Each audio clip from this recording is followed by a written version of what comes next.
So now we proceed with acknowledging former Senator Leila de Lima for your opening statement. Please proceed.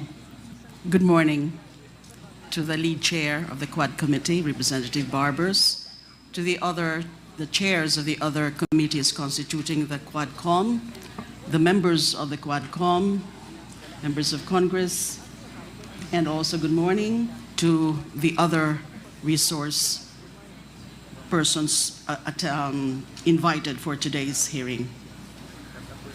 Actually po, I have both a statement and a presentation.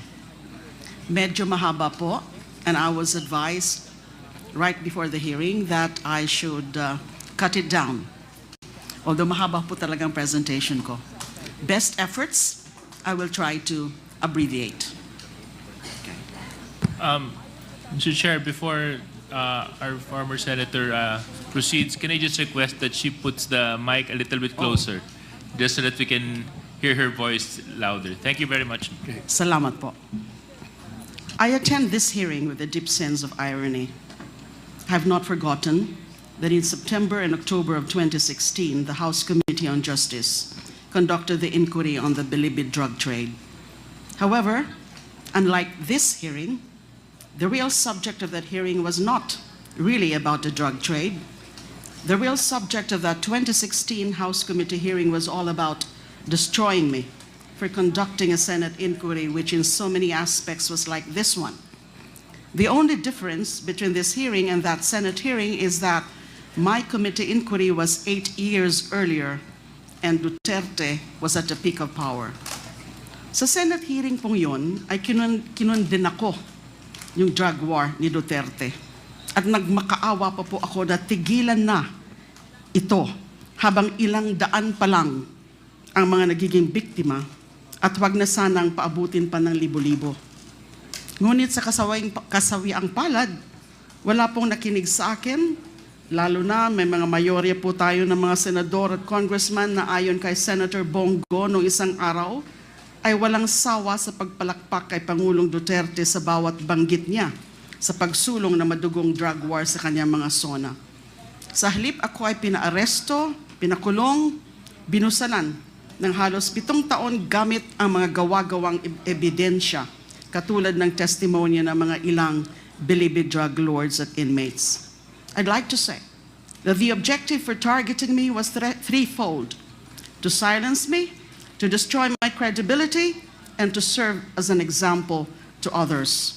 By doing all three, my message to the people against Duterte's EJKs would no longer be heard or listened to, and no one else would dare to act as a messenger after seeing what was done to me. Since all three were achieved, the EJKs became accepted by public officials and the general population. This led to more killings because no one was arresting and prosecuting the killer cops and the vigilantes. This was impunity as never seen before in the Philippines outside of Davao. Sobrang nakakalungkot na ngayon lamang nagkaroon ng napaka-komprehensibong pagtalakay ang Kamara de Representante sa drug war at mga EJK pagkatapos ng tumambak ang libo-libong bangkay na naging biktima ng drug war. Ayon nga po kay Professor Randy David, marahil ang pandinig na ito ng Kamara ay katumbas na rin ng aming pinapangarap na Truth Commission na hihimay sa mga tunay na pangyayari sa 6 na taon na pagpaslang ng ating sariling gobyerno at kapulisan sa libo-libo nating mga kababayan. But right now, I don't want to discuss it, but my position is that pwede pa sigurong i-consider yung creation ng Truth Commission. At tingnan din ho natin na hindi lang po pagpatay ang naging resulta ng war on drugs ni Duterte.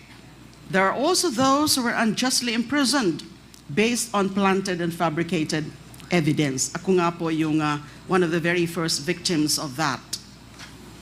Ngayon naman po, ito na rin po ang pinatutuo yung sa bagong revelasyon ni Police Colonel Royina Garma nang binulgar niya sa huling hearing ng QuadComm na siya ang inatasan mismo ni Pangulong Duterte na maghanap ng tao sa PNP na maasahan niya sa pag-iimplementa ng drug war alinsunod sa modelong ginawa niya sa Davao City. That's why my presentation, and I'll try to really make it brief, would cover four matters, four topics. One is the recent disclosure of Kerwin Espinosa. I'd like to comment on that. Two is the importance of the 2009 CHR investigation of the DDS to the inquiry of this committee.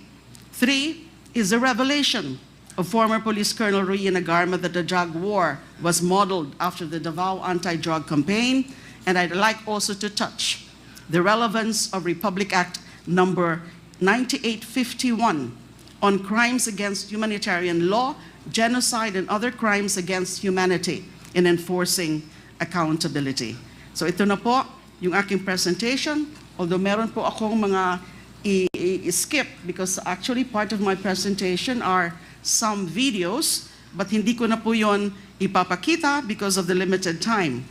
So nung narinig ko nga po yung testimonya ni Kerwin Espinosa last hearing, it was Senator Bato de la Rosa who ordered him to lie under oath before the Senate in November 2016. Hindi na po ako nagulat doon. Si Kerwin actually already retracted his fabricated testimony against me in April 2022, around the same time that Rafael Ragos, the former Bucor OIC and NBI Deputy Director, also recanted in accusing me of receiving money from Bilibid drug lords. Doon po sa hearing sa Senado, ay talaga namang sinabi ko doon na lahat po ng mga sinasabi nila tungkol sa akin, so yung pagiging protector ko daw nung illegal drug trade ni Mr. Kerwin Espinosa, ay wala ho yung katotohanan. I vehemently, categorically, and firmly went on record in denying those accusations. Sinabi ko rin noon, na yung mga sinasabi nila, Kerwin Espinosa, ni Ronnie Dayan, and ni Colonel Espinido, ay wala talagang katotohanan. In the first place, hindi nga sila magkakilala. Nauna na nilang sinabi yun before they were presented before the Senate na hindi sila mga magkakilala. Dali lang po. So ngayon po,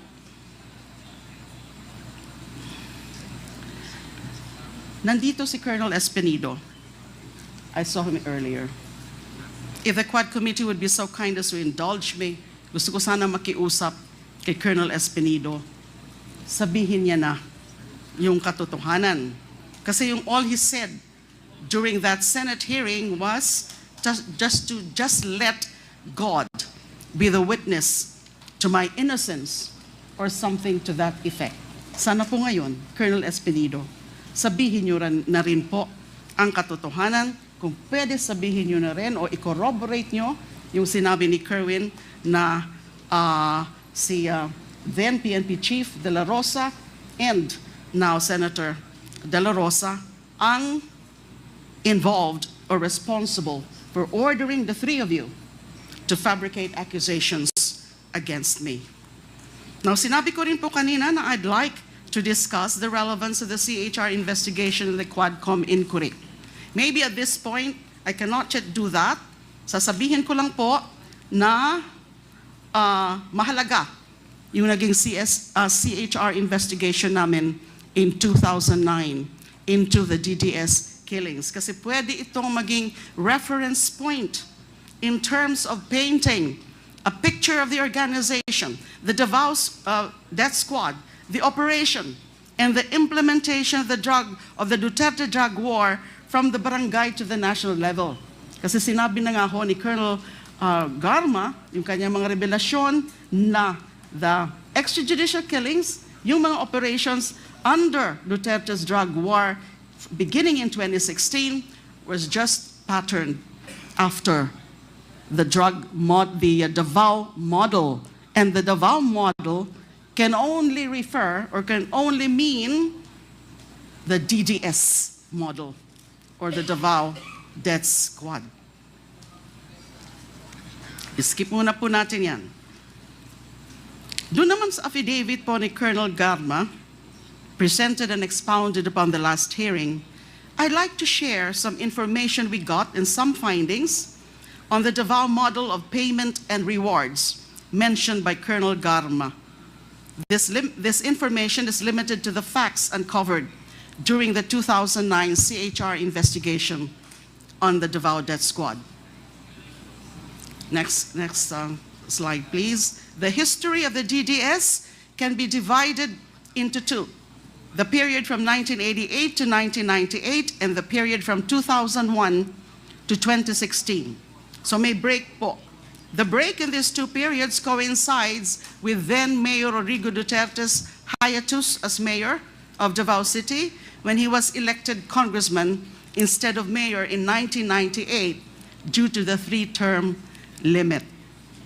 So for brevity, I'll refer to the former mayor as MRRD. According to a witness in the 2009 CHR investigation, during the first period of the DDS from 1988 to 2000, the assassins were paid 15,000 for every victim. 5,000 goes to the police handler and 10,000 to the assassins, who at the time consisted of rebel returnees aside from the active duty policemen who were their handlers. Their safe house was located inside the Nobelcom compound in Barangay San Pedro, Davao. After the summary execution of targeted victims, the DDS members would regroup at their safe house and divide the reward.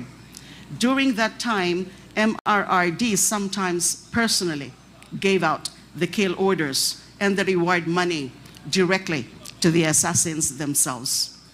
Upon the return of MRRD as mayor of Davao in 2001, the DDS was upgraded into the Heinous Crimes Investigation Section, or HCIS, located at the Almendras Gym compound.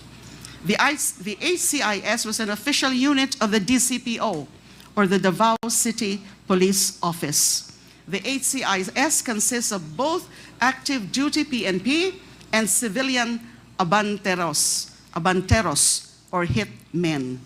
Most of the hitmen are rebel returnees. They are supervised by PNP handlers. Each handler supervises 3 members. The task of the PNP handler is to give orders to his members as well as be responsible for their protection. According to the CHR witness, he was given a regular monthly salary of 5,000. During this time, the reward given to a team for every victim was anywhere from 13,000 to 15,000. 3,000 to 5,000 goes to the PNP handler, 7,000 to 8,000 was shared among the rebel returnees, and 500 to 1,000 to civilian informants. The HCIS civilian personnel or rebel returnees directly received salaries as auxiliary service workers. The funds for their salaries came from the office of the mayor. Functions have also been specialized, with members being designated to do either office support or field work.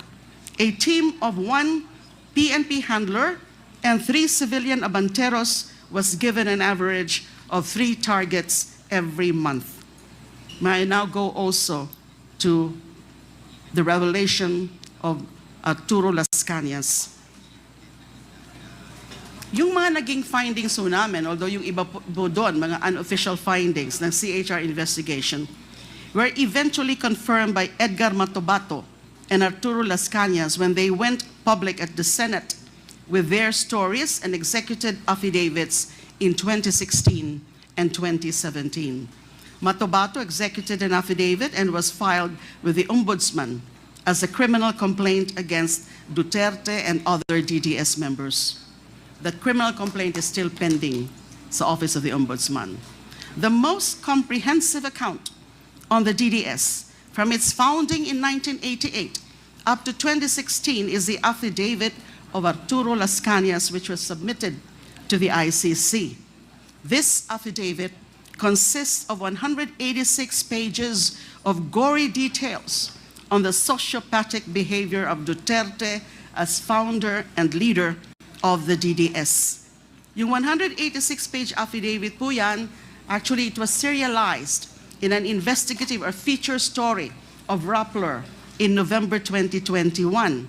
Apparently, Rappler got hold of a copy of this affidavit and also the ICC's third agreement on limited use of information dated November 11, 2020. This instrument gave Las Cañas limited immunity as a witness in the ICC investigation on the Philippine War on Drugs. Noong 2024 naman po, Las Cañas reiterated the contents of his ICC affidavit in another serialized feature, this time published by Veria Files, entitled Conversations with Arturo Las Cañas. Ito naman po ang sinasabi ni Las Cañas, that during the period 1988 to 1998, so I'm just talking here about the organization, kasi napakadami po ng mga sinabi niya sa kanyang comprehensive affidavit. So I'm focusing on the organization of DDS dahil nga ito yung naging model ng drug war. According to Las Cañas' ICC affidavit, during the period 1988 to 1998, when the DDS was constituted as the Anti-Crime Task Force of MRRD, DDS members were paid anywhere from 10,000 to 20,000 for every victim.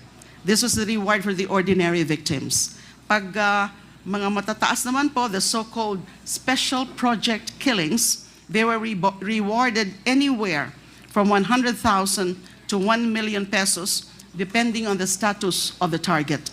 Civilian hitmen called force multipliers were given 3,000 to 5,000 per victim as their share in this reward.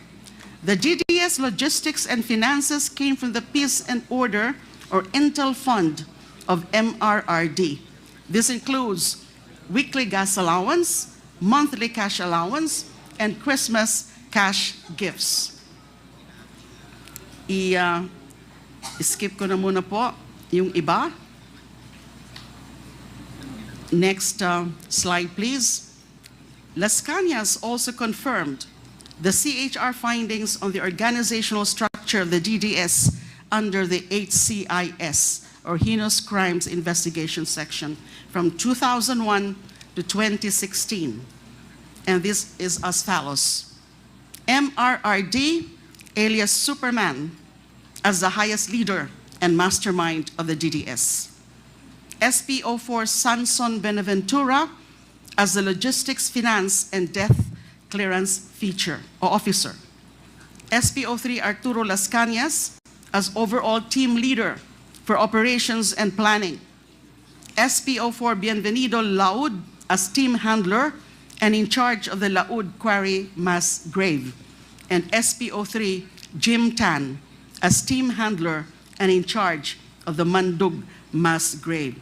Actually, mas intricate yung inattach ni Mr. Las Cañas sa kanyang ICC affidavit about the organizational structure of the DDS. What I just mentioned, I just simplified it to show who are really at the top of the DDS hierarchy. Most of the policemen handlers and their respective teams of civilian force multipliers were under the command of Arturo Las Cañas as operations and planning leader of the DDS. So sinabi ko po na that must be the Davao model na binanggit ni Colonel Garma. Finally, by way of just sharing my knowledge, last na po ito, kung pwede po sana. Tungkol na lang muna po sa the law, RA 9851. Kasi hindi po ito masyadong alam ng karamihan. We do have a law entitled An Act Defining and Penalizing Crimes Against International Humanitarian Law, Genocide and Other Crimes Against Humanity, Organizing Jurisdiction, Designating Special Courts, and for related purposes. This was enacted in December 11, 2009. It punishes almost the same crimes mentioned in the Rome Statute, over which the ICC has jurisdiction. RA 9851 was enacted almost 2 years before the Philippines finally joined the ICC on November 1, 2011, after the Senate ratified the Rome Statute in August 2011. The crime of EJ case carried out by state security forces and their agents in the implementation of the war on drugs fall under the general category of other crimes against humanity under Section 6, which consists of acts committed as part of a widespread or systematic attack directed against any civilian population with knowledge of the attack. These acts include willful killing, so murder, extermination, murder, multiple murder, torture, and enforced disappearance, among others. The penalty for the crime of systematic attack against any civilian population resulting in death is reclusion perpetua. It's a non-bailable crime. According to Section 8, a person who orders, solicits, or merely induces the systematic attack on the civilian population and which thereafter occurs or is attempted is liable as a principal. The same applies to anyone who contributes to the commission of the crime by a group of persons acting with a common purpose. Section 9 provides that official capacity as a head of state or government shall in no case exempt a person from criminal responsibility under this act, nor shall it in and of itself constitute a ground for reduction of sentence. The crimes defined and penalized under that law, their prosecution and the execution of sentences imposed on their account shall not be subject to any prescription. Pwede po silang tugusin or tugisin habang buhay. Finally, and this one is important, hindi po ito masyadong napapansin, Section 17 on jurisdiction provides that, quote, relevant Philippine authorities may dispense with the investigation or prosecution of a crime punishable under this act if another court or international tribunal is already conducting the investigation or undertaking the prosecution of such crime. Instead, the authorities may surrender or extradite suspected or accused persons in the Philippines to the appropriate international court, if any, or to another state, pursuant to the applicable extradition laws and treaties.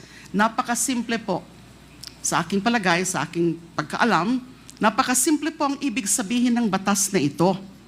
Hindi pa tayo miyembro ng ICC o ng Rome Statute, kinilala na natin ang kapangyarihan ng international bodies like the ICC na imbestigahan at litisin ang mga krimeng nasasaad sa RA 9851. Hindi pa tayo miyembro ng ICC, meron na ho tayong general na pahintulot sa anumang mga international body katulad ng ICC na tugisin at litisin ang mga Pilipino na magiging kasabwat sa mga tinatawag na crimes against humanity katulad ng malawakang EJK sa ilalim ng drug war.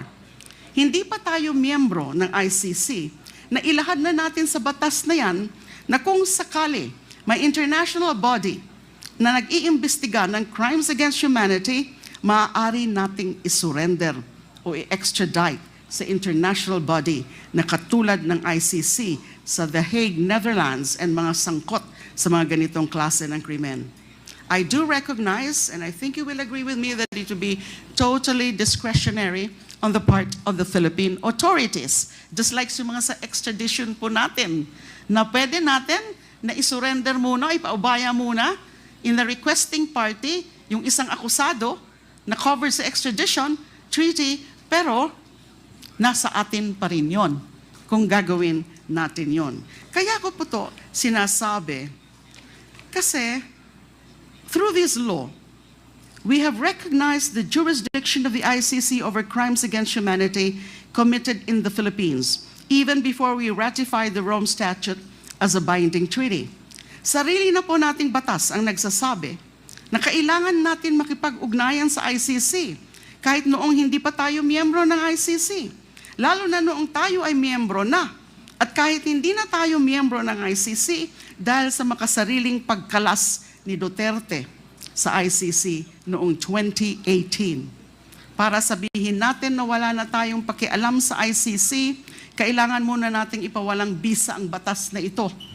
However, I respectfully submit, rather than repeal this law, we should now take steps to retract the self-serving act of Mr. Duterte to withdraw from the ICC in 2018.